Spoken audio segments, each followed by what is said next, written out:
Finally, I've hacked into the big, beautiful Disney database. And now I can finally take over your channel once and for all. Now, you can get your channel back under one term. You host my podcast, and I get to do a video on my favorite theme park stunt show ever created. Now,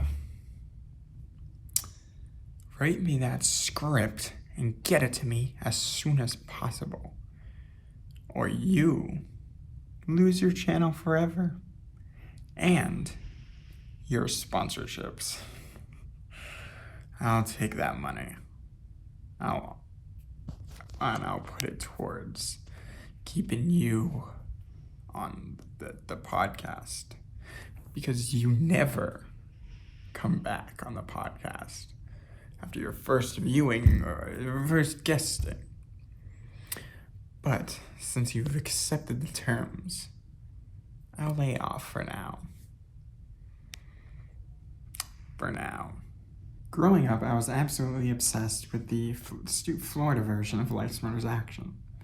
I loved the chaotic energy of the show, so when I got offered to do a video for this channel, I wanted to talk about it. So this is that video, obviously. So our story begins way back in 2002 when Walt Disney Studios Paris opened. It opened with 4 themed lands: Front Lot, Production Central, Animation Courtyard, and the Backlot. Now, the Backlot consisted of several attractions, including the Armageddon Special Effects Spectacular, the Backlot Tour, Rock and Roller Coaster, several attractions that were cloned from Disney's MGM Studios. Now, our attraction is on the Backlot, along with the Studio Tour. Now, interestingly, both versions were built near their Backlot tours. In Hollywood Studios' case, the Life's Mother's Action Theater was built on top of the Backlot tour, but we'll get to that. Now, I don't know how to say a French guy's name, so a stunt coordinator who had worked on several Hollywood films helped develop the show. The show takes place on an action movie set in a French fishing village. The pre-show starts with a dirt bike rider doing tricks, and then the host of the show talks about what you're about to see and interviews one of the directors. The show begins with the ballet chase. The red hero car is being chased by 4 black pursuit cars. The hero car jumps backwards and off a ramp, and another pursuit car is blown up. After the first scene, the hero car's driver is introduced and interviewed. He explains how another hero car was actually the one jumping off the ramp, and that it was specifically designed so the driver faces out the back. The blockade is set in the marketplace, and the hero car is being chased around obstacles. The scene ends when the hero car drives up the bed of a truck and over a second truck, landing on an airbag. A driverless hero car is shown to the audience after the second scene. A volunteer is selected to show how the car is controlled by remote control, and it is revealed that the car actually does have a driver on the side of the car, out of view from guests and the camera. The motorcycle chase begins with a motorcycle being chased by the other motorcycles and cars. The hero switches to a jet ski and then faces the chasers on foot.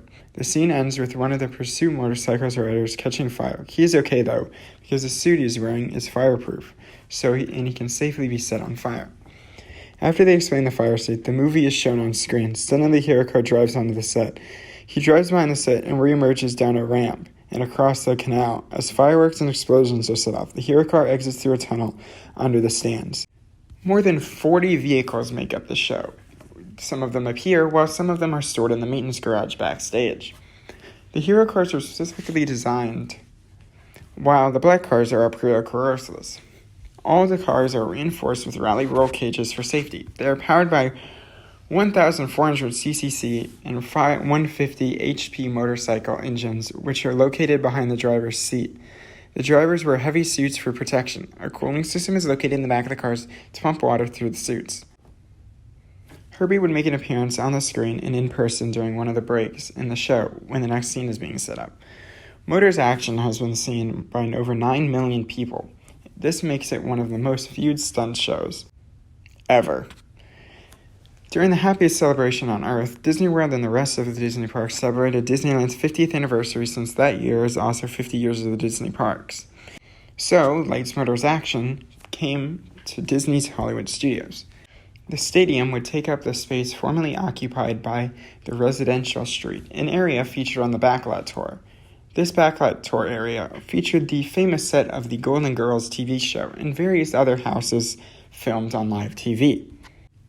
On May 4th, 2005, a press event was held. The official dedication happened in front of the sign at the entrance. Walt Disney World president at the time, Al West, attended along with NASCAR legend Kyle Petty.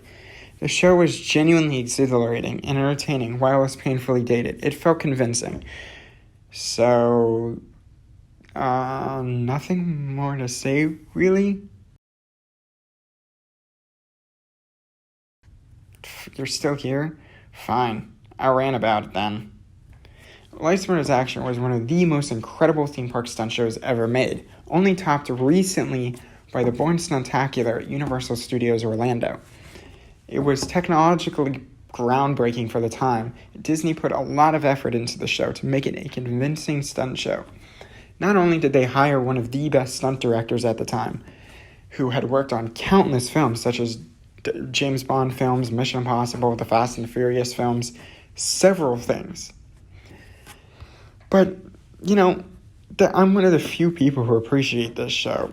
After the dedication of the first showing of Lights, Motors, Action began, the show itself was slightly different from the Paris version. MGM Studios' version took up more land, making it the biggest permanent stunt show in the world. The Florida version also had a different running order, a different choreography during the first ballet chase. Paris's version used an additional car and removed the jet skis sometime in the show's history. Lights, Motors, Action usually ran twice a day, except for busy days when it would run 3 times. Only a few major incidents have happened during Lights, Motors, Action's history. Thankfully, no one was hurt during the show, but some insane crashes that happened were 2 black cars hitting each other, a black car hitting one of the obstacles and getting stuck, a driver thinking he was at the Orlando International Airport and taking flight.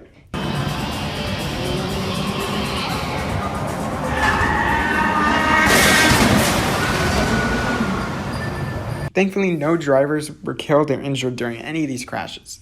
Herbie also made an appearance in the Florida's version too. They split Herbie into 2 halves and showed he was able to keep driving. To promote Cars 2, Herbie was replaced by Lightning McQueen in both versions.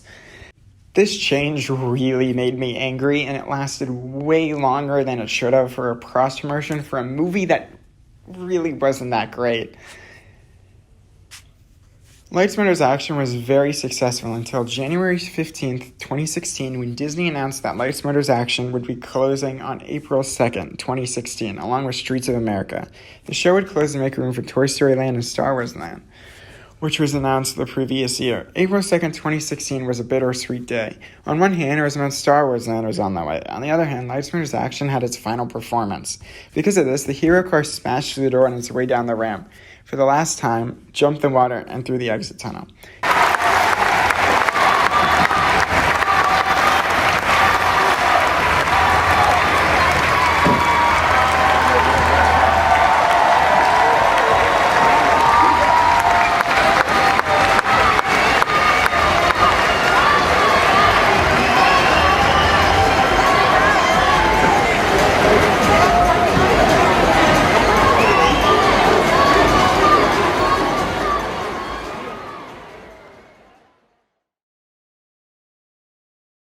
Demolition began on the stadium in August of 2016, and in February of 2017, Bob Iger announced Star Wars Galaxy's Edge would open at Disney's Hollywood Studios in 2019.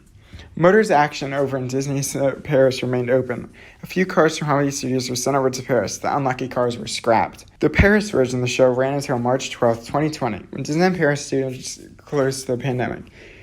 It was rumored that it was supposed to be replaced by an Avengers show, allegedly, but the stadium's kind of sitting walled off from Adventures Campus right now. I mean, they even themed the back side of it like they were supposed to do something with it. There's a rumor that the show might come back after car testing was seen, but who knows? They could have just been messing around. Thank you so much, Dane, for letting me record this video. I don't know, maybe I'll lock you out of your account.